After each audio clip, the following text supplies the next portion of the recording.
1. Welcome back, everybody, to Hoops HD and to the season premiere of our bracket rundown shows. How's that?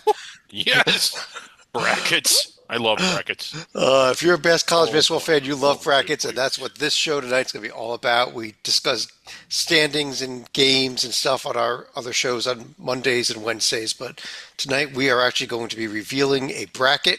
We'll get to the Yes, we format in are. a moment. Let me introduce who's here first. I'm Chad Sherwood, your host. To my sides, David Dorman and Matt Zakowski. Down below me, John Teitel, who's going to be the star tonight, and we'll get to that in a moment. To What? his sides, David Griggs and from Bracketeer.org, it is Rocco Miller, if I can get all that out. I think John Sleek will be joining us here in progress in a few minutes. But what we did today, what we're going to be Yeah, doing through the course of the season, actually, with these bracket rundown shows, is we'll be it's either building great what we did brackets or today. revealing them. We're not doing a typical consensus brackets for our first show of the season. Instead, John Teitel, who happens to be where are you ranked nationally, John? I'm seventh, but Rocco is ninth, so it's a two-man operation here. Okay. We have the number 7, the number 9 bracketologist in the world on the show here tonight, and I'm not joking about that. But You John, got me you too. release, and we got the number 999,999,000, and He's David right next to Jerry Griggs. Palm. He is. He's ahead of Jerry Bone. Oh God, Ahead. I think he watches. Oh God. Oh Anyhow, boy. um, We love uh, you, Jerry. We love you. Yeah, Every we'll week, do. every week starting around this time of year, Tytel, you release your seed list, which we then bracket up on the website. And anybody that wants to cheat, your seed list is already out there on the website. But what we did was, I went ahead and actually bracketed up your seed list with those Wait, teams right his in their seed list. order. What about my seed list? This was Uh, supposed to be my show. okay, Tytel, I bracketed up your seed list, and we're going to go ahead and reveal that one team at a time for the first 16 teams, and then one seed line at a time thereafter, just so we don't spend forever on the show. But here is that blank bracket, first of all. But Tytel, any thoughts before we start revealing teams that you want to share with anybody about putting this together or anything? Sure. Nothing too fancy. As you might imagine, you're going to see a lot of SEC teams. No shocker. You'll see a couple of surprises based on uh, yesterday's results. As I posted it this morning, you're not going to see anything that was affected by today's games, but obviously it changes every week. So stay tuned for the next 10 Sundays. Yeah, a couple of notable games. The Kansas dominating win over UCF today, and Indiana's win at Penn State were not factored into these. Drake just suffered a loss today at home, also a bit of a surprising loss, honestly. Uh, Yeah. I did have a sort of serious question. The way you do it, are you trying to guess what it will look like on Selection Sunday, or is it more or less a checkpoint for what you think it is now, or is it sort of a combination? Like, how do you do it? I know that you're trying to guess the committee, but are you trying to guess the one that you do in January, or are you trying to guess them in March? Or are you trying to forecast the checkpoint for what they would do today? We'll go with can't it be both? I mean, Yeah. as you might Okay. imagine, I have some of the lone undefeated team in the nation now very high in my poll, both because today in January they should be very high in the bracket, but I also think that in March they're going to be very high in the bracket. And I also have teams like McNeese. Do they deserve to be the best team in the Southland today? I think so. Will they be the best team in the Southland in 10 weeks? I think so. Yeah, they probably will be. well, without further ado, let's go ahead and reveal the number 1 overall team. And it is not that lone undefeated team, but Dorman, let me start off with you. Is Tytel right by not having the undefeated Tennessee Volunteers here, but having Auburn, who does have a loss number 1 overall? I'm with Tytel. I had Auburn number 1 overall. I think the schedule was tougher. I think there's more impressive wins, although both of them are extremely impressive. But when you go down that Auburn, that tier 1 is just incredible. And Tennessee's got 3, 2 on the road, which Auburn didn't have. So I went back and forth for a while. But in the end, I went with Tytel. I had Auburn, but Tennessee's 2 true road wins against that tier 1 is very impressive. Another thing I would want to point out, and I think we would all agree with this, is the loss that Auburn does have was a tougher game to win than any of Tennessee wins than any of Tennessee's wins. So you can't just assume Tennessee would have been able to win that when nothing they've done is harder than that. That is had they gotten that one, it's harder to beat a Final Four team on their home court than it is to beat them in the Final Four. And of course, he's talking about the loss at Duke. First of all, for anybody that's listening, especially, I have no idea what Griggs was just talking about. But Griggs, I got to just say one comment here, Griggs. Auburn hasn't won a road game all season. I mean, I've known you for all these years here. You've never liked a team without a road win. Well, I mean, Auburn is so good, I'd still have them on my feet. I got to say one more, Rocco. I mean, no road wins, but look, not only all those tier 1 wins, but they're all neutral court wins too, which is just amazing.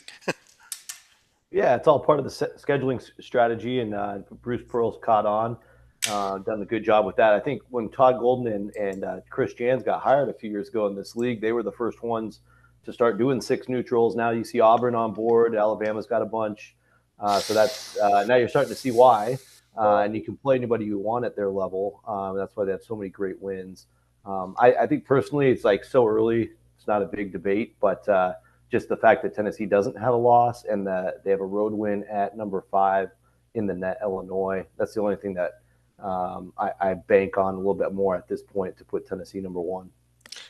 Well, I understand that Illinois is number 5 in the net. Let me pull their profile up against Tennessee. But Rocco, I don't know that that's really the number 5 team in the nation profile by any means, though. I don't know that. I think that net's a little fake almost, is what I'm kind of saying. Well, the purpose of the net is to sort your opponent's data. So It doesn't necessarily mean you're the 5th best team. It just means you're the 5th hardest team to beat. So those are 2 different things, in my opinion. And they've done that on the road, and obviously with Illinois' explosive results, that's why they're number 5. They're a high volatility team with a lot of length, 7th biggest team in the country, and Tennessee got that win. Obviously a close game, great game. But I think the other part of it, Chad, like I said at the start, is if you're perfect and you're the last perfect team and you're playing in the best league, in my opinion, you're de facto at the top until somebody knocks you off. Fair enough. I mean, obviously Tennessee at Florida, at Texas, their next 2 games. It's not going to be easy here. No surprise. Obviously, that Tennessee team was number 2 overall. I don't think we've kind of discussed them already. I think maybe the best bet though is we're number 3 overall. And Matt, let me bring you in here. Titel at Iowa State number 3. Do you agree? Probably. I could see putting Duke there also, but maybe Iowa State's got probably a little bit better body of work as of now. And then one less loss, you got a road win and a Q1 road win. And then Marquette, even though it's home, that's still a team we're going to be calling pretty shortly here. And that's the 6 Q1 and 2 wins. I like that a lot. So I think Iowa State definitely on the 1 line and probably should be here at number 3 overall. All right. Well, Titel's going to get somebody to fight with you, but we're seeing a lot of agreement so far. I kind of like Iowa State more than Auburn because I think they've got a much higher quality loss. You like Iowa State better than Auburn? Because I just think they've got a much better quality loss. The buzzer must not be working. I was a little slow on the trigger there on that one. But Stalika's with us as well today, just jumped in here. And Stalika got there just in time for that. Just in time for that. But Stalika, let me round out Titel's 1 line. He had Duke finish out the 1 line. Do you agree, or do you think there's any mistakes here on the 1 line? Well, initially, I think when I did my own bracket on Friday, I would have had 3 SEC teams on there, but with Florida losing at Kentucky, that breaks up a little bit of the SEC logjam right here. So clearly I wouldn't have any problem with Iowa State and Duke rounding up the top line at this point.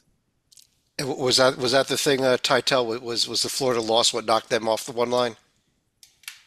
Pretty much. And it's hard to say that when you score 100 points against Kentucky, I don't know that you should be penalized, but when you give up 106 to anybody, you should. And a quick note about Duke, I thought about moving them up 1, maybe even 2, just because the X factor in those 2 losses was that they were missing Isaiah Evans. one of their great shooters who scored 18 points when they beat a little team called Auburn. But he's been inconsistent, so I think that even though they missed him for both of Duke's losses, I don't know that he's a huge X factor just because he's been so inconsistent. I don't think that was an injury, too. I think that was a DNP coach's decision.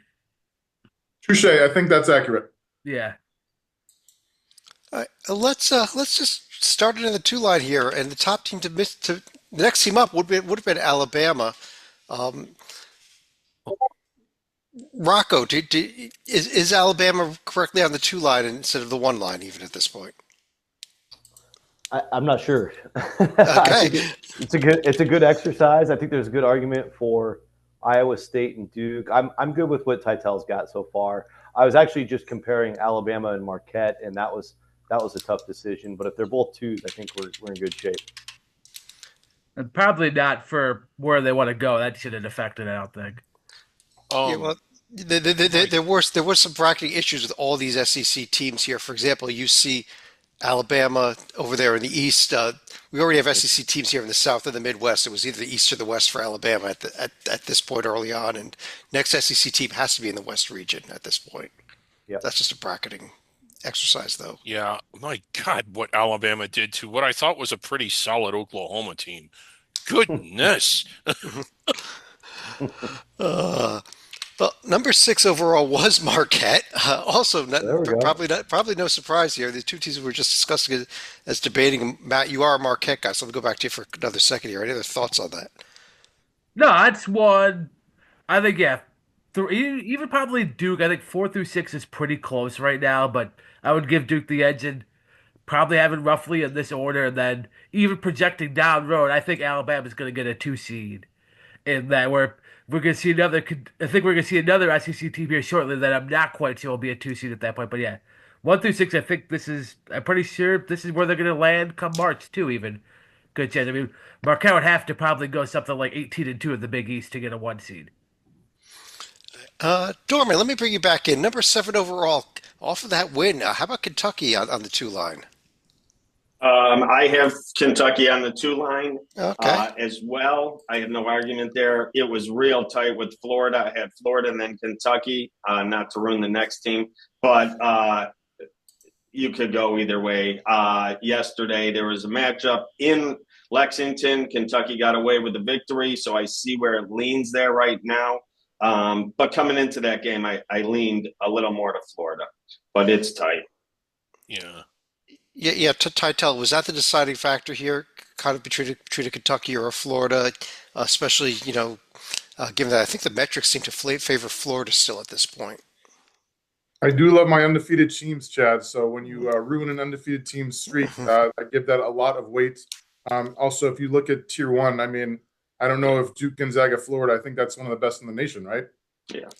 It's up there. Maybe not quite Auburn, but it's pretty darn good. Yeah. It's hard to get past that. Yeah. Number 8 overall, not quite Florida yet. Wow. We've already seen. There we go. Kentucky in the West region. That was our 4th SEC team already. But Salika, how about the Ducks coming in here on the 2 line? Oregon had gotten off to a pretty decent start. Now the Big Ten has apparently started to figure out the Ducks, at least in Eugene, which is a little bit unusual. One thing for UCLA to get a close win because they're going to have some familiarity with them. We did not see Illinois blowing them out, which probably says Illinois is going to be pretty high on this bracket as we get a little bit further into the podcast right here. But as far as what the Ducks have done, wins against Alabama and Texas A&M is going to help punch their ticket. Yeah, and that Oregon win over Maryland today was not even factored in this, and that even makes the profile a little bit better. That is now a 5th Tier 1 win, albeit at actually their first home Tier 1 win. Yeah, and that was a big one because I mean Illinois. Illinois is a good team. You're not going to get dinged too much for that in and of itself, but they didn't just lose. They just on their own home courts got blown into the sun I think that was one of the more surprising results of the season, not because of who won, but because of how badly they beat a really good team, as we all seem to agree. Even if you don't think they're a 2 seed, I don't see having them any lower than a 3 by 22 at home. Protected seeds never lose at home to anyone, much less by that margin. It's very, very unusual. That was And just crazy. that's also why the net is up at 23 because the margin of victory is going to be factored in there with Yeah. 32-point loss here. Yeah, not a very good overall net for Oregon, but Rocco, this might go back to you. Why is Illinois fifth in the net? Well, they went to Oregon and blew them out, right? That's right. And they played Tennessee to a 2-point game, which isn't bad for the net. They've exploded That on was a a lot great of teams, and they got another road win today, even though it was close. Right. Actually, these are the nets heading into today also. So uh, the net scores ratings here that we'll see have not been updated. But Rocco, let me stick with you. The number 9 overall team, first of our 3 seeds, there's the Florida Gators finally. Do you agree that they drop all the way down to the 3 line with that one loss? Yeah, I'm good with where we have them. I'd probably have them above Oregon, but I would also have a different team we haven't brought up quite yet. But Mississippi State, I have just barely above Florida. Another SEC team, a lot of fun for you, Chad, for bracketing. But I do like the slight edge for Mississippi State over Florida now, and I would actually have both of them over Oregon currently, but it's all very close. Tytel, do you want to defend Oregon over this Florida and over Mississippi and Mississippi State third on that list? I think they're all in this range. As Chad mentioned, I think the Ducks. I had the Ducks as a 2 seed before their impressive win over the Terps today, so I think it does only bolster their resume. But yes, Florida. I mean, when your only loss is by 6 at Kentucky, certainly has to be in contention as well. All right, well, what about Mississippi State, though? I mean, they've won at Memphis, who has a lot of good wins. They've uh, only lost one loss, and that was to Butler. But I see something down in Tier 2, Chad. A 10-point loss to a Tier 2 team. Not a lot of teams so far have that, do they? That might have been our first tier 2 loss team, actually. Hey, there you go. Mississippi State. We haven't seen them quite show up yet. But there they are, number 10 overall, the very next team showing up in the Midwest region there. But since we just discussed them, Matt, let me bring you back in and, as we bring up number 11 overall. How about Texas A&M? How about we are now up to our 7th SEC team here out of the top In the 11, top 11. which is just utterly ridiculous. That's what I think. Like for a snapshot of time now, I think it's pretty accurate. I don't necessarily think it'll be the case when they all beat each other up a little bit. And I do think Auburn and Tennessee are like a half step above everyone. And so they might win, say, 13, 14 games, and then we'll be talking 11, 12 wins instead of 2 and 3s. I think like they'll be 3 and 4 seeds. What about this A&M team themselves, though? Dorman, I mean, it's a pretty darn impressive resume again, with 3 Tier 1 wins and all the losses being in Tier 1 as well. I'm on board this Aggies train. They play defense. They're in your face. They make you do things when you have the ball that you don't want to. They get you out of running your stuff effectively. They get you out of taking good shots, and they're all over. They're hawking the ball. I like this A&M team. I know it's SEC, again, and people are going to get sick of this, but they're incredible. This conference is absolutely awesome, and I have Texas A&M up here and agree with it. Number 12 overall, though, finishing out our 3 line here. Griggs, how about UConn, our second Big East team now? Yeah, a really good team that I know that our good friend Zach Singer's watching. So they did lose 3 straight and finish last out in Maui. I want to mention that every episode that we do. But in reality, none of those losses were particularly bad, although Dayton is starting to maybe be a little bit worse than what we thought. And outside of that, they've done enough to land right about here. I was thinking bottom of the 3rd line, top of the 4th line area. So I don't know if this makes Tytel feel good or not, but I actually kind of agree with this selection. I think he feels better when I don't agree with him.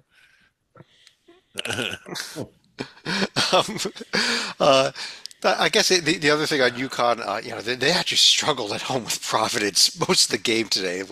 They were down double digits in the first half, so good thing for them for coming back to winning. Otherwise, there probably would be a strong argument. Yeah, I was maybe. barely I even will, following throw it because I a didn't small even think it would. asterisk on that one is Liam McNeely, their real good freshman shooter, out today and out probably a couple weeks of. If UConn gets a questionable loss or two in the next couple of weeks, he's got a high ankle sprain. That might be why. Matt, that is a good point, but to a counterpoint that they were playing Providence At home. Yeah. Yeah, It's a home game- rivalry game, and Providence is a little salty over what Marquette did to him on New Year's Eve. So. Well, we should be thankful there was not a riot in the basketball capital. Who are we up to now? How about Rocco? How about UCLA coming in on the 4 line here at number 13 overall? Yeah, I think that's fair. I have to go through the full exercise. Haven't done that yet this season, but I sketched one together Friday night. UCLA was a 4 seed, so not going to pick it apart. I think they were like 14 or 15 for me, but I'm good with this. You're good with this. Well, I tell you, you get way too much agreement here tonight so far. Although after I did that, they lost to Nebraska, so they're probably not a 4 anymore. And we should say they lost a road game at Nebraska. It's a good Nebraska team, but it's another loss. Yeah. Well, on the counter, Rocco, though, they do have 3 Tier 1A wins all away from home, and I think that win at Oregon is real good. 2 of those should continue to age even better. Gonzaga and Arizona have not played their best basketball yet, in my opinion. And obviously the road to Oregon is going to hold probably all year. So I agree that they got a lot to anchor with. And they were a little shorthanded, Titel, also against that Nebraska game, yes? Yes, Eric Daly, who's been playing great for them all year, did miss the game against Nebraska. I don't know if he would have made the difference. He's been playing pretty well. He had 18 against Gonzaga. So I don't know how long he's out for, though. Yeah. Let's see here. Dorman, how about Illinois coming in at number 14 overall? We've mentioned them about 10 times already on the show already. I think it's about time we actually see them in the bracket, right? Yeah, I have them at the bottom of 3, top of 4, so right about where I have them when I did mine yesterday morning. I like this Illinois team. If you saw them play Tennessee, they had a few careless errors at the very end, cost them a win against the number 1 team, Tennessee there. They could have won that game at home. They played Alabama well. And then, like everyone said, the other night they went into Oregon, which is a tough place to play, and they absolutely ran them out of the gym. Oregon needs to work on their defense, but I think Illinois is really talented and has a really good team. I think this team is plenty powerful to go on a big-time run in March, and I like them. I think the 4 line's very fair. Yeah, I mean, I guess the question here was what type of a shot does this team have to win the Big Ten? And I think they might. I know we've got a couple Big Ten teams in before them. Although it doesn't look like we have Big Ten teams in, we have UCLA and Oregon, and they are Big Ten teams. I think that if they play the way they did against Oregon the rest of the way, they will have beaten most of Wooden's UCLA teams. Oh wow! Well, that's they were big enough. They are very tall. They were really long. Yeah, but I don't expect. I think that was an anomaly all the way around. I think Illinois had its best night in 10 years, maybe. I mean, I think they do have the highest ceiling in the Big Ten. I think this team could go on a Final Four run. The other teams, I think, are somewhat limited in comparison. Yeah. Well, they almost beat Tennessee, and Tennessee's ranked number 1 and number 2 on the overall list. So, yeah. Titel, here's a bit of an oddity here. Number 15 overall, Kansas. We are used to the Jayhawks being a 1 or 2 seed every year, aren't we? We are, Chad. They've certainly had their stumbles. I certainly wouldn't give up on them, especially after their road trip today to UCF, where they won by 51 points. That was insane, almost. Sorry, go ahead. They were doing their best UC San Diego impression, who did that to Fullerton last night. But I will say. There's a team in Kansas's league that has already beaten Kansas in the fog, West Virginia, that I think needs a serious look. They're not very high in the net per se, but their resume numbers are very good. They're like top 12 or 13. Last I checked. Yeah, they got. I just pulled them up on the right there. They're the 13th SOR. They have those three tier 1A wins as well with Gonzaga, Arizona, and at Kansas. And one of their best players, DeVries, the coach's son, is still out with an injury, and they're doing a lot of this damage without him. When he comes back, this team is very good. Yeah, Javon Small is having an incredible year. Stalika, number 16 overall, finish up the 4 line. Not West Virginia, but how about the Zags? I'm starting to wonder if Gonzaga could have even been a protected seed. You could have argued that a team like West Virginia probably should have been ahead of them. You look at Gonzaga, for example, they're going to be 2-4 against Quad 1, which is something you would frown upon for a protected seed, and even being 4-4 when you include the top 2 tiers. That's a little bit borderline. Now, the one thing I would say for Gonzaga going forward, obviously they'll have the 2 games against St. Mary's, and now you get 2 games against Washington State that should buoy their numbers up a little bit. I agree with the last thing you said there, John, and that's a little bit. If we go back to the bracket here, well, first look at Gonzaga's profile. And then if you go back to the bracket, we've been looking at all of them, and there's a distinct difference paper-wise between Gonzaga and the other 15. The other 15 have more wins in tier 1 by far than Gonzaga, and not only that, they have way more opportunities than Gonzaga the rest of the way to continue to get more, and I would imagine that's also going to be true about the teams that are a little bit behind them. Titel put the bracket together. I think that we're all kind of generally agreeing on what they did. Can Gonzaga get any higher than this? Even if they win out, are they going to get any higher than this? Or even if they win out, they might be a little lower. I agree with both of you. I think they're getting a lot of respect with their name and the schedule they've taken on. I'm with you, Griggs. I'm with you, Stalika. This team's getting props for their name, and every big game they've lost. The Baylor win was opening night. They haven't looked like that since opening night. Most of the rest have been losses. Yeah, and I like this team. I think their ceiling's high, but their paper is not paper-wise, and I know it's not just the paper, but if it were, paper-wise, they're nowhere near anybody else that we've. Let me get Rocco's feelings, and then I want to get Titel's reaction as well. Yeah. Oh, Chad, I was going to say the same thing. I was going to say, I want to get my feelings out, and then I want to hear from Titel. Anyway, I think there's 2 trains of thought here, and Titel can let me know. But it's January 5th, so we're not – I don't even know if we're at the halfway point officially for all the games Gonzaga will play this year. And so a lot of this exercise this early on is potentially projecting. And we saw what happened last year. Gonzaga, all the way till February, was either on the bubble or out. And then all of a sudden they beat Kentucky in February. Then we saw how the committee felt about their seed. And everybody, I think, was a little shocked they got all the way up to a 5. I think what the committee is doing in their case, because they are so dominant in their regular games, we saw them just destroy Loyola Marymount last night as an example. They'll do that a lot in the WCC. They're going to stay like top 5 or 10 in the net. I think they're 7 right now. So once you're in the bracket, it's like, okay, what do you do with Gonzaga? Because they're obviously at a high level, but they've lost these close games. How much does the resume matter? Or how much should we use this, predictive metric stuff to actually seed them? And that's where I think Gonzaga, to Griggs, your question, can get up to a 3 seed. And I want to hear from Titel. Titel. It will be hard to get up much higher, only because they don't have a ton of tier 1 opportunities. I agree. There's a chance they run the table. I don't think they will, but there's a chance. There's always a chance because they're the Zags. And if so, teams above them, while there will be chances for tier 1 wins in those power conferences, there will also be plenty of chances to lose, albeit to good teams.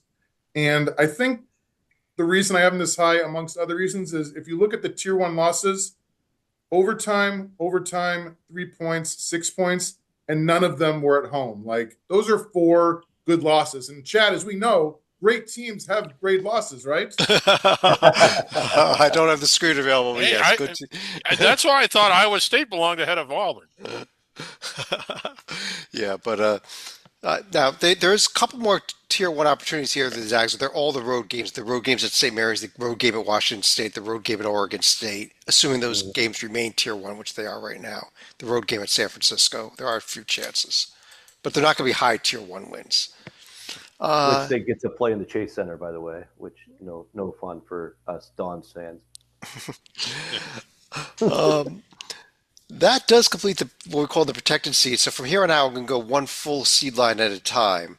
So I'm going to reveal all four of the five seeds right now. And Matt, let me bring you back in here as we pull them up. And he's got Memphis, Houston, Michigan State, and Oklahoma. Notably, no West Virginia yet. But what about these four teams that he threw up there? In any order you want to take, you hit them. It's just a combination of are they Houston is a case I think they could be much higher up the bracket by the time we end the year, and Oklahoma might not even be in the bracket altogether. So it's an interesting snapshot where we are in January with teams, and then Memphis looks like they're a little steadier this year, so they might stay as a 5 or 6 seed, and then Michigan State quietly actually playing really good basketball right now. So it's just kind of like I think Houston's the one I think is going to rise up to a 2 or 3 seed by the time the season's over. Michigan State also might climb up onto the protected seed line, and then I think a team that's going to plummet in Oklahoma. Yeah, we kind of discussed them the other night. Well, we've been discussing them every week. I love this Memphis profile, but on the court, while they're good and while they're certainly a lot more consistent than what they've been in years prior to this year, at least so far, they still had the loss at Arkansas State. They still had to sweat out their win the day, although they did win it. They have definitely, you don't go to Clemson and win. You don't beat UConn. You don't beat Michigan State, who's also on this line. Ole Miss, also very good. They beat them handily. I mean, they've looked like a really good fourth seed, third, like fifth seed caliber team, but there have been nights where they haven't. Well, that's the thing. Titel, let me ask you about the Memphis team also here, because you look at that collection of wins, tier one and two combined. That's as good as anybody has in the nation, two tiers combined, I think. And I know there's the Arkansas State blemish, but uh, I think there's a strong argument. This team, you've got this team should be up higher than this even. I thought about it. I mean, the strength of schedule is fifth. This is not a power conference team. This is an AAC team, and they're fifth in the country. Credit Coach Hardaway a ton for going out of his way to play, frankly, half the SEC, it seems like. But he beat some of them, and they had a great trip to Maui. And, like, I could hear it's a legit argument, Chad. Uh, Rocco, I gotta go back to the West Virginia. They're still not here on the fifth line. Do you think that that's a mistake at this point? Yeah, I mean, again, it's hard. You can't there's no wrong answers on January 5th, in my opinion. Yeah. If you're looking at more projective, then you could say West Virginia doesn't have DeVries. They're going to finish eighth in the Big 12. They'll be happy just to be a tournament team. But I think if you actually go off results, they're probably a 3 seed actually. So it's an interesting dilemma, with however you want to project it out. But yeah, I would put them in personally, but that's just because half the hosts I do this early on are to give teams credit for earning stuff this early, because you never know, they could fall apart tomorrow. And Yeah. it's a perfect example. If we look at teams that might fall apart tomorrow, though, we did see Oklahoma on this line, and as Matt mentioned, Right. I think I agree with Matt completely that this team might have been the second to last undefeated team to lose, and yet may not even make the NCAA tournament at the end of the day with this schedule they had to have ahead of them in the SEC. Yeah, good luck. Let's take a look at the sixth line here, though. Dorman, let me bring you back in. We've got still no West Virginia. Instead, we have Pitt, Baylor, Utah State, and Country Purdue. roads. I had West Virginia on this line. I have them ahead of Pitt, and I like the Utah State and I like the Purdue, but I'm with Rocco on this. I had West Virginia. If you're looking at what have they done so far this year, West Virginia's resume impresses me more than some of the teams that we've just mentioned. Yeah, Griggs, he's got a team like a Baylor here. Do you agree with him that Baylor's up here on the sixth line? That they another team with a losing record against the top two quadrants. I had them a little lower than West Virginia, or yeah, I wouldn't have had Baylor quite this high. To answer your question, there's another team on this line that is crazy good. I thought he had them higher than most people would, but I actually agree with it. I'll let you. You know who it is, so I'll let you ask me one about him. Are you talking about Utah State? Yeah. Okay. This team is so good, and when you look at their profile, it's a really good profile. But when you watch them play, oh my God, is this team good? Titel, do you want to comment on both Baylor and on Utah State? Yes. My Baylor comment is they're actually fortunate. I don't know if people remember that amazing win over St. John's in double overtime when Roach threw in a 30-footer. That is a fine line between them dropping several seeds down. As far as the Aggies, I want to focus on the loss. That is a 2-point loss in Tier 2. I understand that some people might think, a Tier 2 loss, you can't cut them any slack. But this is a UC San Diego team that is the nation's second longest active win streak of 11 games in a row. So I see very little shame in being 2 points from perfection against one of the winningest teams in the nation. Yeah. One more thing on Baylor. If you look at the profile after I just knocked them, I'm going to give them a compliment. Look at those losses. There's two seed one team, right? Not two number one seeds there in Tennessee and Iowa State, Gonzaga and UConn. So as much as I knocked them, they lost the games, but the schedule has been rough. Those are Final Four contenders. Right. That was my but they didn't. I mean, look at who they lost to, but look at those games. They weren't competitive in those games. But I'll throw this out there also. Right. Had that miracle shot not going in, that St. John's game is on the loss column. I think there's an argument that Baylor doesn't belong in the field right now. Yeah, I mean, dude, they'd be 7-5 against D1 with one decent win. Yeah, with one top two. Yeah. Anyone want to mention Purdue real quick here before we move on? Or is this pretty much right where they belong here? Yeah, this feels like they belong there now. That's probably right where they'll be in March. Yeah, they got their first road win against Minnesota. So. I'm a little lower on Purdue. I think they're 8-9 for me right now, but I think they'll start to climb. There. Yeah, I agree. I think they'll start to climb as the SEC takes some losses against each other. This is a Purdue team. I think will start to climb up slowly, but I think they'll climb up. Right. Salika, I just revealed the 7 line. And first of all, yes, West Virginia finally in the bracket, along with Wisconsin, Michigan, and Clemson. Good for Stu, Virginia, but I want to go back to Houston. Keep in mind, Houston is another team that, much like Gonzaga, we're probably giving them a high seed based on some of their recent performances in the tournament. This year, they don't have the paper. Now, granted, they do have a team that, if you watch them play, can generally dominate some of the lower competition they've been able to beat, but they haven't really had any wins of significance that you'd expect for teams like a 5, for example. So seeing West Virginia down on the 7 line, I would have a lot more of a problem with. Yeah. Let me mention a couple other teams here. Well, first of all, you're seeing potential second-round matchups show up here, and among the things that we showed up here is a potential UConn-Purdue rematch from last year's championship game in the second round, which that would be pretty neat if that did happen.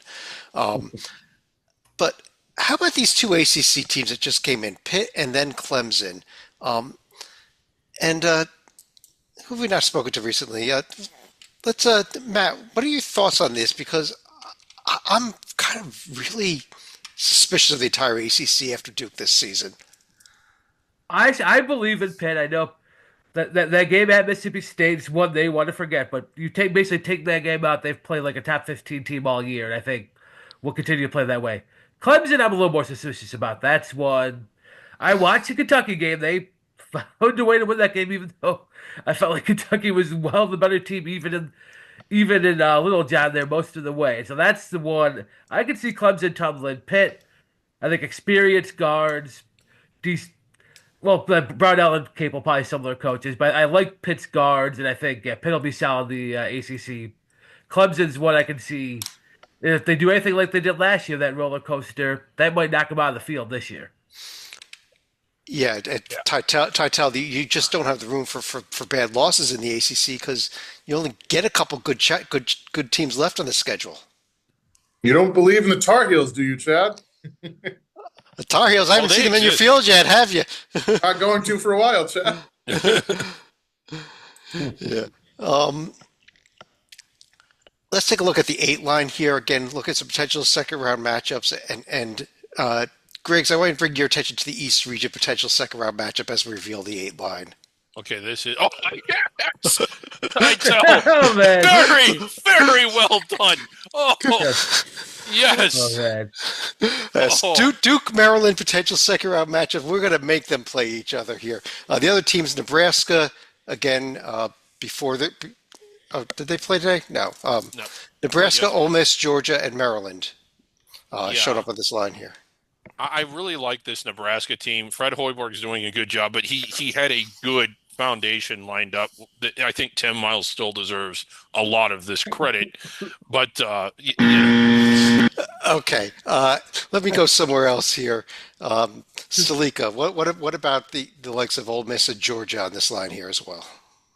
Ole Miss is probably going to be one of the teams that eventually gets eaten up by some of the higher end teams in the SEC. I think the number 8 seed could be where the Rebels eventually end up. Georgia, I think you could probably say they'd be a number 8 for now, but they're going to have to win some games against some higher profile teams in the conference just to stay within the top half of the bracket. yeah, what you would say about Georgia is that they've gotten some decent wins and they've held serve. I liked the Grand Canyon win when it happened. I don't like it quite as much now. But again, on the 8 line, that's kind of what you get sometimes is teams that won the tier 3 and up games. Yeah, All I'm I've seeing got is a decent win in the singular here, not plural. I've got a feeling Georgia might be going along with Oklahoma, Matt, down to the not in the field. Yeah, that's one that I was like kind of mapping out in my head last night, and they had them like right just in or just out, which is actually same where at Oklahoma, just in or just out. Yeah, there's Ole Miss there as well. Quick note here. You see potential Tennessee Ole Miss second round game that is permissible under the current rules as long as they only play once during the regular season, which is all they are slated to play. Should those two teams meet in the conference tournament, that would become an impermissible game and some type of bracketing movement will have to take place. Yeah, and you can't swch them with Maryland because No, then we'd have we to switch that wouldn't with get Nebraska or Georgia. Yes, we Oh, yeah. definitely have to keep Duke Maryland there. Yeah. Now, as we go to the 9 line, we actually see some potential first round matchups here. And Rocco, let me bring you back in with these 4 teams. Nebraska gets Dayton, Ole Miss gets Cincinnati, Georgia gets San Diego State, and Maryland gets St. John's. Salika's giving a thumbs down to Cincinnati's inclusion, but your thoughts on these 4 teams here?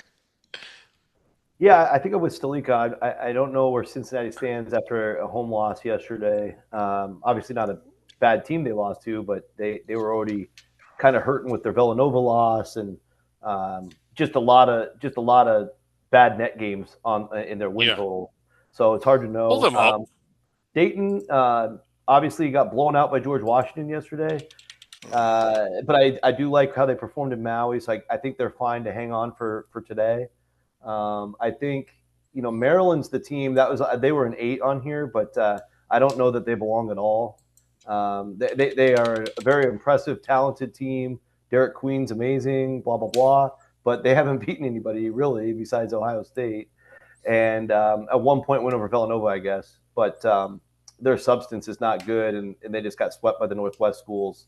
So rough start to Big Ten play. And the St. John's thing, I do think St. John's is getting, and Matt will probably back me up. I think they're going to get better and better and be in the hunt for the Big East race. So that I think though, if you're just projecting out for St. John's, I'm good with that. And I'm feeling like that's 8-9's about where they're going to end up to right now. It's like the old Chris Mullen team at the end, Steve Lavin. Ty, let me ask you, for his profile like St. John's here, who's beaten nobody, but their losses were all to good teams. Is that a projection out more type of thing when you're looking ahead to their schedule? Because what have they been? They've been Providence. I mean, yes, not impressive on the left side, but very impressive in the middle. OAR of 30 sounds like it's an 8-9-ish team. Strength of schedule is meh. So yes, I think that it's more of a looking forward than looking back. And can you imagine if St. John's Georgetown becomes like a bubble game for the freaking Big East. That would be awesome. I was it What Maryland St. John's. If you told me that I see that matchup in the 8-9 game in March, that's like I feel like that feels very prescient to me. Chad, can I ask you a question since you were the first team to really raise a red flag on this team? When you're looking forward at Cincinnati, do you see them falling way, way back? They lost to a team at home. The Titel doesn't even. I don't think he. I don't know if the Arizona is going to make his field or not. But none of the. I just get the sense that most of their remaining games, if not all of them, are harder than any of the games that they've played previous. And the win against Dayton was okay, but that's all it really was. I just am not impressed with them. I'm not convinced that they win another game until March 5th right here because that's the next game Look at that I that. see on their schedule that I think is winnable. And that's now I think they will win some of these games, obviously, especially the Utah home at games. home, but yeah, they can probably win that one. Utah at home, Utah BYU's on been a the little road. disappointing so Utah's far. on the road. But this is, I Home and here, again, yeah. you can only go with what's happened so far. I just don't think they're that good. And as good as I thought Dayton was, I had made one of my final thoughts that I thought that they could end up as a protected seed. Protected seeds do not play like the way they did against GW. Oh my God, did they get blown out? I will say this for Cincinnati, though. If their crappy football team could beat Arizona State at home, I think their somewhat mediocre basketball team could probably do likewise and put a smile on Tytel's face. What I happened think, today? yeah, I mean, in Cincinnati's defense, they're seventh nationally in adjusted defense. They have one of the best rim protectors in the Z's, Ben Diago, and Dylan Mitchell is one of the best steal guys. So if they do it, they're going to do it with really good defense, and I can't write off of a good defensive team like this. Yeah, the predictive metrics do still like the Cincinnati team, so we'll give them a shot here. But let's take a look at the 10 line. And Dorman, we've got Ohio State going up against Clemson, North Carolina against Michigan, Penn State against West Virginia, and Vanderbilt. And how about Vanderbilt making the field here after what they did to LSU yesterday? Wow, I did not have Vanderbilt this high. In Cleveland in the West region, we have the backyard brawl. Michigan, Carolina, championship rematch. I'm not as high on most as Ohio State. I know they got a good win. I don't know. When I watch them play, there's just something missing. And I feel if there's a Big Ten team that is going to fall out in the next few weeks and go down in the bracket and maybe not find the bracket, it's Ohio State. They got some tough games coming up: Oregon, Wisconsin, Indiana, Purdue. I don't know. I know that Kentucky was a good game. That was impressive. Texas, I'm not sure how good Texas is, and that's really all they have. So we'll see. I'm down on Ohio State. Down on Ohio State. Penn State, notably on this line, was before the Indiana home loss today. Rough loss, big loss, bad loss. And even that comes with a little bit of a caveat because the home game was actually played at the Palestra. It wasn't in State College. Yeah, correct. That was their choice. Yeah, it was. Real quick, let's talk about the other two teams here, though. Rocco, how about the Vanderbilt Commodores in the field here? They've only got one loss. I can't argue with only one loss. Can you? I can't, and I like Vandy a lot. Like I've liked them all year. Their only loss is Drake. I thought that was a well played game, and obviously Drake stumbled here in the last week or two. But in that particular week, they both gained a ton of confidence, both those teams, and then they go to TCU. That game was in I believe Dickies Arena, so almost a road game. Win that one by 9. They've been very dominant in all these bye games, much like the rest of their league has. They went to Virginia Tech, a bad team, but they won big. I like a lot of their pieces as a basketball team. But again, they're going to be in there with the Oklahomas, the Georgias, in the middle of that league. And I think by the end of the day, you're only going to get up to 11 bids total. I'll save that mantra for the end of the show. But if they can get in there, I think they're good enough to do it. It's just they're going to have to win a lot of tight games in this league. And Tytel, you had North Carolina on this line. You mentioned them earlier. I want to give you a chance to now tell us why they even belong in the field right now. There are a lot of losses on that profile. And there's a win over UCLA by 2 points, which is staking their claim as their signature win. and it's going to stay that way, I think, for a while. Yeah, not the best season. They've had some injuries, I believe, with Seth Trimble. And obviously, when all your losses are to tier one teams, that's certainly nothing to lose sleep over. But even some of the predictive metrics don't love them. So I think they are going to be on life support all year long. Do you think like I can't I suspect that they're better than what their paper shows because when you look at their losses, they were competitive against Florida. You know, maybe not so, I mean, competitive at Kansas. They played really well there. They lost in overtime to Michigan. Yeah, there's a couple that you would expect a top 10 team to be able to win, particularly Louisville and some of the other ones. But it's not like they dropped games to teams outside of maybe Louisville that were way down the seed list or not in there at all. And I think they're going to start stringing together wins simply because when you look at their next 1, 2, 3, 4, 5, 6, they're all winnable. Now, if they don't get the next 6, like all of them, then I'm going to be worried, but I think they will. All right. I would respond. Go ahead. Yeah, go ahead. I would respond that it's a different year. Like you're used to seeing Carolina as a perennial top 25 team. Last year, they were 6th in defensive efficiency. This year, as you see, they're 60th. Like that's a huge drop off. No Armando Bacot. Yep. All right. Well, we'll see what happens in the next couple of weeks here. But Matt, let me show you the 11 line here. I'm only going to show you 2 teams on the 11 line, though. The rest, because these are our last 2 teams that avoided the first 4: Louisville and Arkansas. Wow. Right or wrong? Matt, Luke, because I cheated a little bit. I looked at the bracket. I had time to get some notes in. I wanted to argue Louisville real bad, but their profile actually isn't all that bad at all. Like they're 40th in the net. They have a decent Q1, Q2 combined. Like it's one of those a team that basically belongs as an 11 seed. They're 5-5 in the top 2 quadrants, and then you see the OAR 41. That's right there. I mean, the strength of the record 50, but I think strength of the record personally is kind of a junk. It's like the one take that off and actually wins over bubble. Like it's gonna be on their team sheet. And like I'd basically ignore strength of the record. So and there you go, wins a bubble 33. So that's right 8. That's actually a little higher than 11. But I think overall this is a perfect 11 seed. Like I find a little funny you say you lose strength of record because I think Rocco, you've pointed out in the past here that strength of record correlates a lot to some of the final brackets that we see. Yeah, I love that metric, really. I mean, after you go through like 17, 18 pieces of data, and if you're still stuck and you need a source of truth, that's proven to be over these last few committees, the source of truth. So yeah, that's why I lean on it more. Again, it's more about them than me, but yeah, and I think that's a complicated subject right now because again, we're so premature. It's what don't you like about strength of? I love strength of record. I love the concept of it. Yeah, I like the concept of it. I think the execution of it's awful. Well, I mean, we're still less than halfway through. Wins above bubble should assist that too. But I think, I think with Arkansas's case, they're coming into the SEC with 2 out of conference losses instead of Vanderbilt's 1. I think that's going to just require them to go 8-10. I guess I don't think they can get away with a 7-11 season.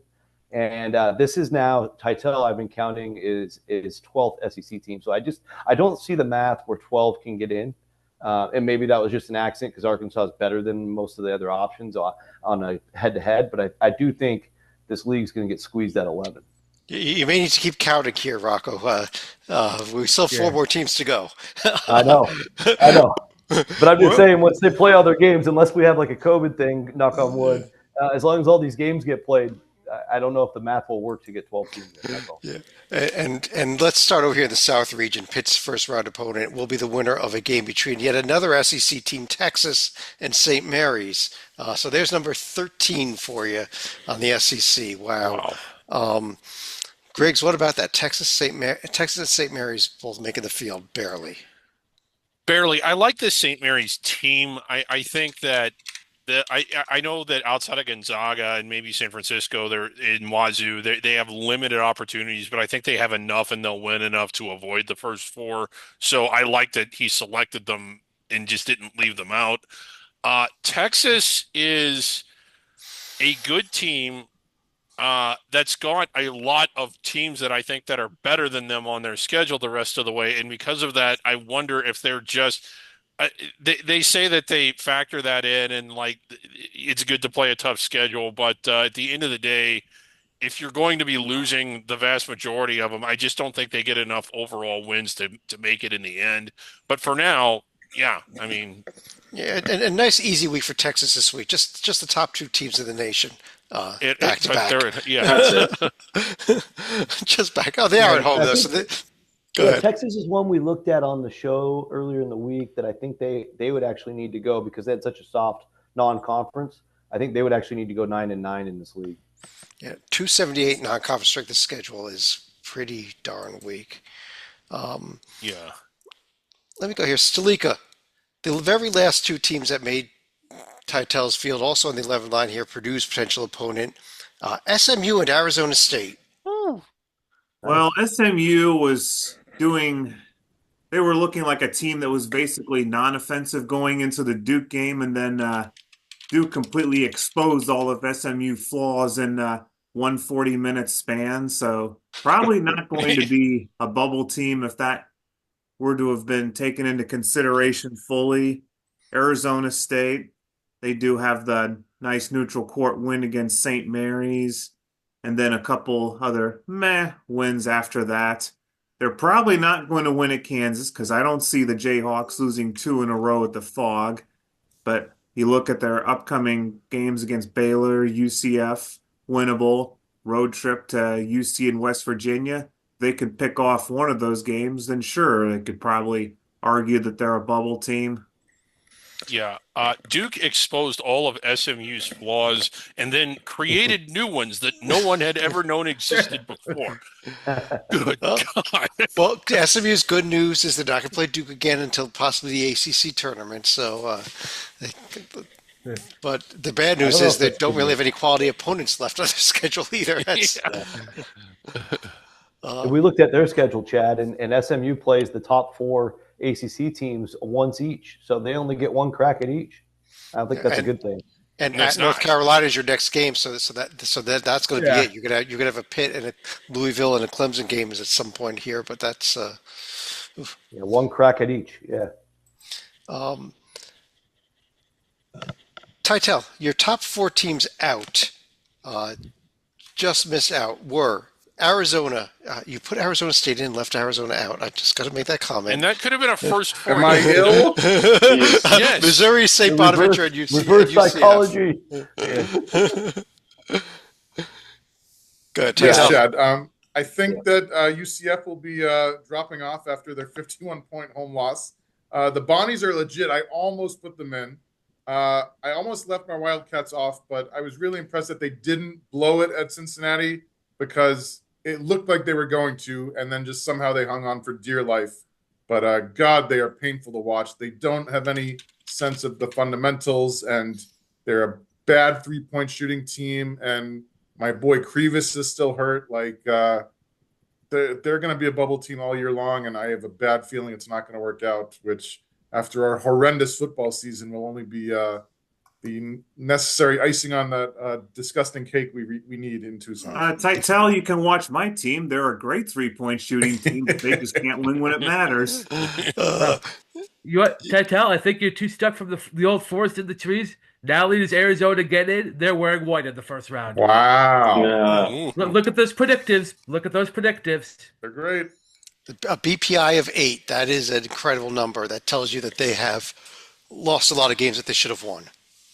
I think that's going to reverse as the season goes on. Yeah. And then the luck factor of 347. Very unlucky.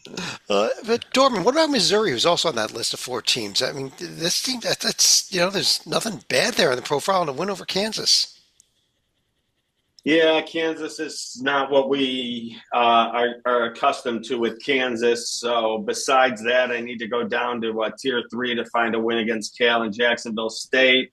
Auburn, obviously nothing wrong with that loss. I'm with Titel. I do not have Missouri in as of today, and they got some people to get a jump over before they're in my bracket. So they are not in today. I'm going to throw up another group of teams here. These are not from Titel. I actually put a list of 9 other teams that I personally think are close, and you guys can disagree here. But nine more teams that did not make that list in no particular order: Indiana, Iowa, Northwestern, BYU, Georgetown, Villanova, Texas Tech, Washington State, UC Irvine. I had to throw them in for Griggs. But what about some of these teams? To kind of throw this out here for anybody here, did any of these teams maybe belong in the field versus over one of the teams that Titel selected? Indiana certainly took a step in the right direction today with what will be counted as a road win at Penn State. They hadn't really won anything of significance until today. Their only other win that was in the top two tiers was down in Atlantis against a Providence team that's been floundering considerably. I think a team we'll be talking about in a month or two, Creighton. Okay, Creighton, not even on that board. No, and deserving and not deserving of being on the board yet, but just someone I believe we'll be speaking of soon. I think the puppet's been muted again. Yeah, I like that you included UC Irvine, Chad. I think you're assuming UC San Diego is the Big West champion then? Yes, assuming UC San Diego is the Big West champion, I just think that this Irvine team, well, let me put two Big West profiles up here. We'll go a little under the radar as we try to get the puppets. Puppet, we've definitely lost him. UC San Diego, UC Irvine. I mean, Rocco, aren't these both pretty darn close to a shot at a two Big West here? Can you hear me now? Well, yes. I mean, UC San Diego with that win at Utah State, they've got more on the bone already than some of the teams that made it today. And then on the left, Irvine's playing a really key guy down, and they're still holding strong. Got a big blowout last night over Riverside. It'd be really. I think UC San Diego's the one because of the Utah State win that can really make it to the finish line. But again, the Big West is tough, and the chances are pretty good they'll have a bad week. But anyway, great story. The other team I was going to mention. The other team I was going to mention is New Mexico. They do have the UCLA win. They beat Nevada on Friday in a miracle buzzer beater. I was there when they beat VCU. They've got some nice wins. Yeah, and we just ignore that New Mexico State game. But yeah, you're going to have to. The good just has to outweigh the bad. That's what we always say. Yeah. A team. Let's pull up Northwestern real quick. I know we're going to talk about them on Monday as well. This is just fascinating that when you look at the Iowa loss, I think that there was a questionable call at the end of that game that gave Iowa the ball on the last possession, and then they drained a three. And then there was something there was just no question at all. It was just outright awful officiating that basically cost them the win at Penn State. It was almost comical. It was so bad. Imagine had they won those two games. I mean, I would think they'd be not way in the field, but probably inside the bubble, like 10 line or better, wouldn't you think? I would think so too. Yeah. Matt, I pulled up Georgetown on the right there. Yeah. At Marquette, I don't think it's going to happen, but if it does, a couple nights from now, they'd be real close. That 329 non-conference the schedule is a hindrance, fairly significant. But if they won that game, they'd be really close. But there's another, actually, while we were on the thought, another Big East team I talk about that I am shocked we are, but Villanova. They actually have. I put them on there on purpose. I wanted to bring this up. Go ahead. They have the highest efficiency margins in right now, ahead of Marquette in just Big East play. I mean, it's only a 4-game sample, but they have been playing super in the Big East. Now the Cincinnati win that looked a whole lot better a couple of weeks ago is now into Q2. But there's a team that puts a.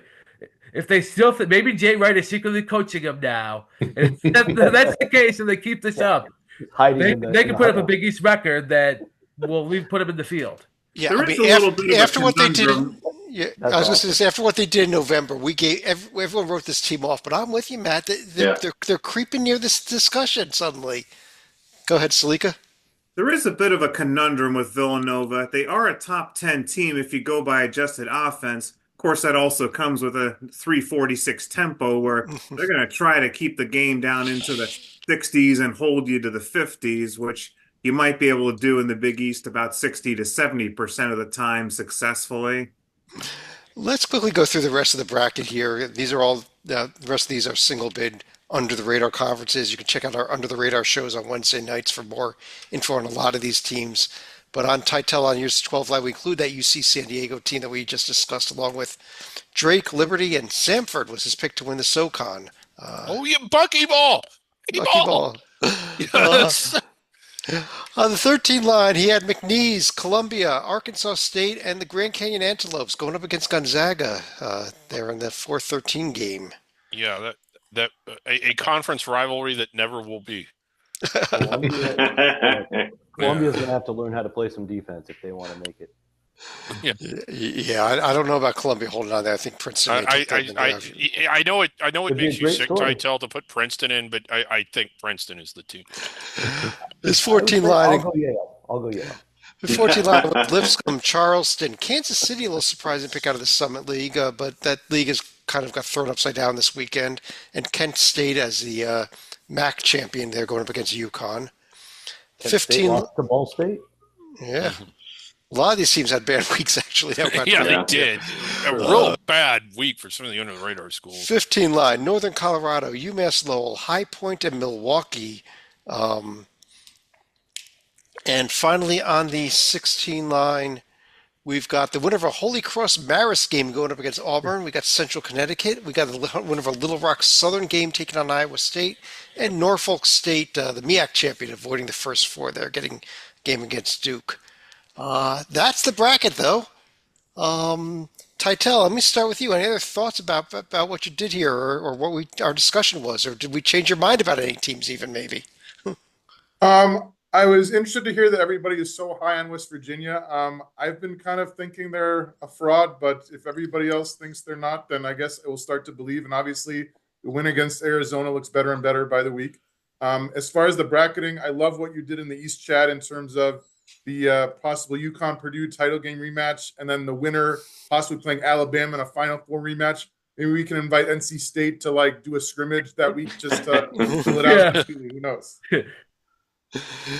All right, let me ask the rest of you for any other final thoughts on everything here. Stalika? Well, I was going to hit on one of the things that Titel had posted in the chat here. He talks about Kansas City potentially going to Wichita being a dangerous matchup. That's over 100 miles away, so we're not looking at any home court disadvantage right here. Now, if you wanted to talk about Milwaukee, for example, they could conceivably play at the Fiserv Forum, but that would be a home court disadvantage when you look at potential seeds there, so you probably would not see that matchup come to fruition. Yeah, Milwaukee would have to hit the 11 line to be able to play in Milwaukee, technically. Or they could drop down, or they could be a 14 seed against Florida conceivably, but for the reasons I mentioned, you would not see that happen. Exactly. Dorman. Yeah, this has been brought up and discussed, and I think we're going to hear it all year long with the SEC. They're going to play 18 conference games this season, and I'm just wondering where that line is, where you're going to get in. Can you go 6-12 and get in? If you had a strong out of conference, 7-11, probably right where the line is. It's going to be interesting all year.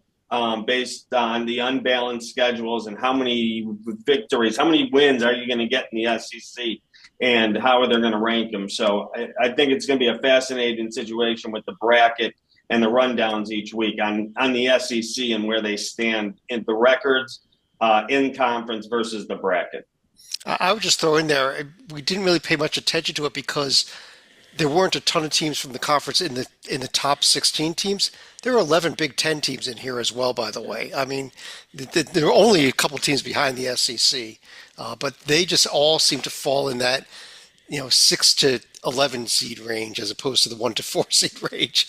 But Rocco, I know you have some thoughts on that also. Let me go to you next for your final thoughts.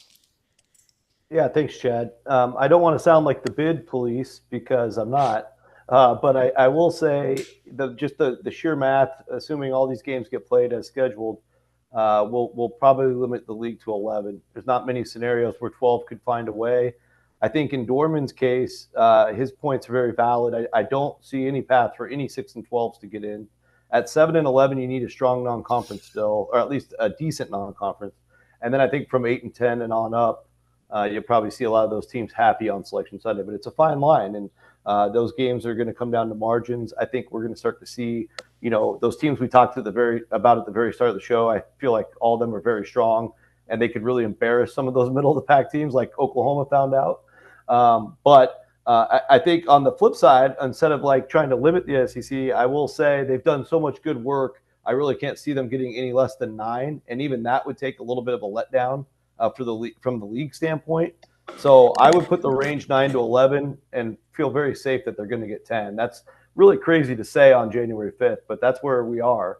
And I think there's a downside nationally to that, because what we're looking at in front of us, Chad, is a big board with a projected 68 teams with a 1-bid American Conference, a 1-bid Atlantic 10, a 1.5-bid WCC, a 2-bid Mountain West.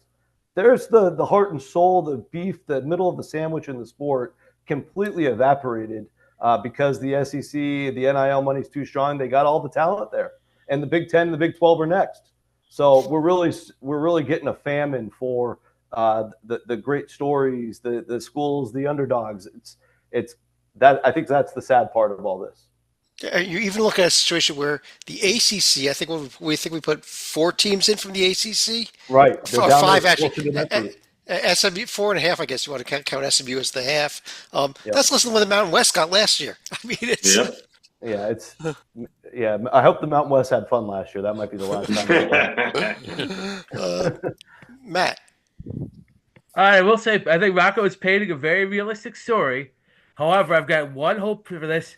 I think the WAB stat is going to help some mid-majors, and it might creep in a UC San Diego. It might creep in a Drake, although Drake, don't be losing at home to Murray State. We got to get that change back. 0-2 in the league now. Loyal, they also lost to UIC. But I think we might need Bradley now, Matt.